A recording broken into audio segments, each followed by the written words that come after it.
A few years ago, my life took an unexpected and terrifying turn. I had recently moved out into our large old house by myself, determined to prove I could handle independence after a series of disagreements with my parents.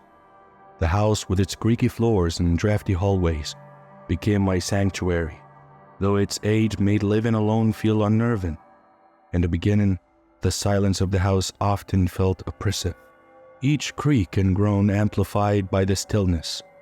One night, as I lay in bed reading, a strange noise emanated from the basement.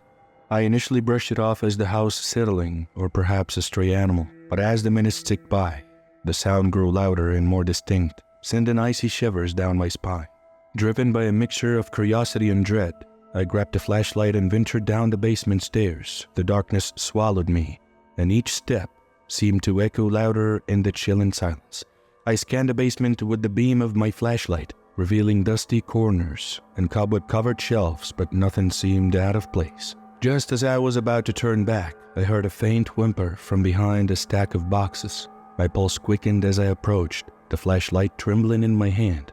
There, huddled in the corner, was a man with wide, fearful eyes. He froze as our gazes met, and I was paralyzed by confusion and terror. Who was this intruder? How had he gotten into my house, and why was he hiding in my basement? Before I could react, the man spoke, his voice quivering with desperation. He explained that he had been homeless and had sought refuge in my house. He begged me not to call the police, promising to leave and never return if I spared him. Torn between fear and compassion, I hesitated but ultimately decided to help him, guiding him out of the basement and into the night, vowing to keep his presence a secret. As days passed, an unsettling feeling gnawed at me. What if he returned?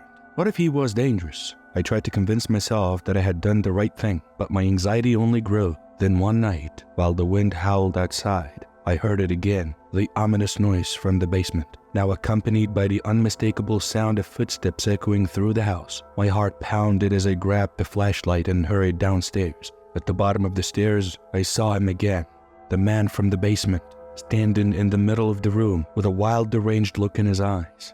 Before I could react, he lunged toward me, his hands reaching out as if to grab me. I screamed and stumbled backward, my mind racing for something to defend myself with. Out of the corner of my eye, I spotted a baseball bat propped against the wall. With adrenaline surging, I grabbed the bat and turned to face the man, but as suddenly as he had appeared, he vanished into thin air, leaving me trembling and confused, unsure if it was a figment of my imagination or reality. I was torn between calling the police and remaining silent, fearing disbelief or ridicule. Weeks went by, and the fear never truly left me. Every creak of the floorboards, every gust of wind, sent chills down my spine. One day, while cleaning out the basement, I discovered a makeshift bed hidden behind a stack of boxes, along with empty food wrappers and discarded clothing. Someone had been living down there, right under my nose, without my knowledge. The realization made me sick. Determined to confront the terror that had gripped my life, I called the police, recounting everything: the man in the basement, the unsettling noises, and the relentless fear. The officers arrived and conducted a thorough search of the house, but found no trace of him. Just when hope seemed lost, a breakthrough came. A neighbor reported seeing a suspicious man in the area. When questioned, the man confessed he had been living in my basement for weeks, watching me from the shadows as I went about my life. As the police led him away in handcuffs, a wave of relief washed over me. The nightmare was over, and I could finally reclaim my life, free from fear and paranoia. During the last summer, my holiday break took a chilling turn that I never could have anticipated. I just finished college and was excited for a relaxing time back at my parents' house, nestled in a quiet neighborhood, surrounded by towering trees that cast long, eerie shadows at night. The house was cozy, but could feel unsettling when alone after dark. It was around 3 a.m. when I was laying in bed, scrolling through my phone. Despite the hour, I was wide awake. Suddenly my phone rang, displaying my sister's name. This was odd, since her room was just down the hallway, and she could have easily come to talk to me. But I answered the call, and the line went dead the moment I said hello. Assuming it was a mistake, I got up and walked to her room. As soon as I reached her door, a blood-curdling scream pierced the silence. My heart raced as I flung the door open and rushed inside.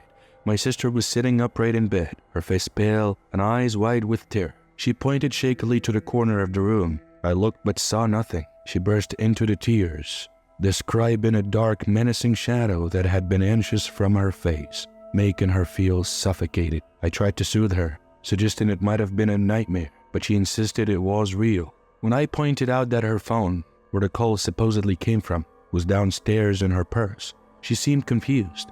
I checked my phone and saw a record of the call, but her phone had no trace of it. Both of us were unnerved and decided to head downstairs to the kitchen to calm down. While we sat there, the house seemed eerily quiet, yet the creaks and groans of the old structure made it feel as though someone or something was moving around upstairs.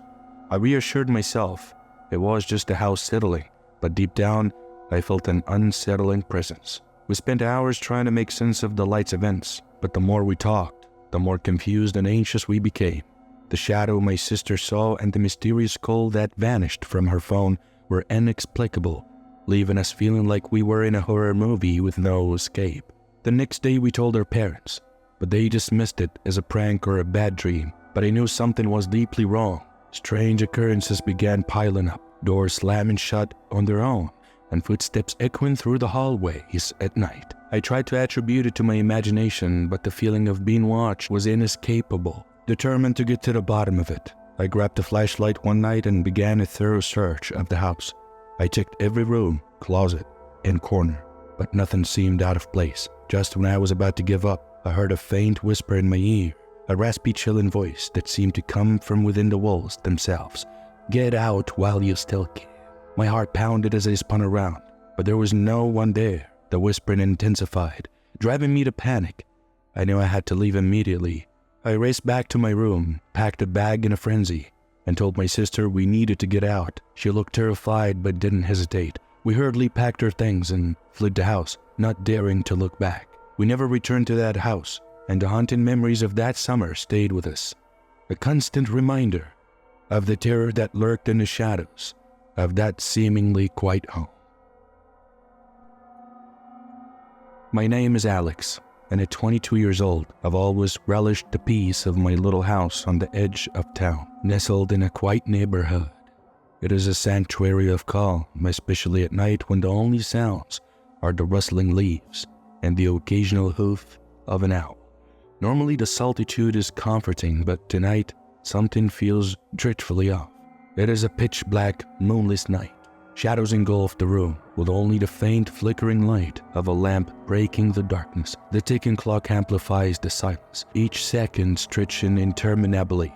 My plans for a relaxing movie night are overshadowed by a gnawing unease that has plagued me all evening. Every creak of the old house sends shivers down my spine, and I can't shake the feeling that I'm being watched.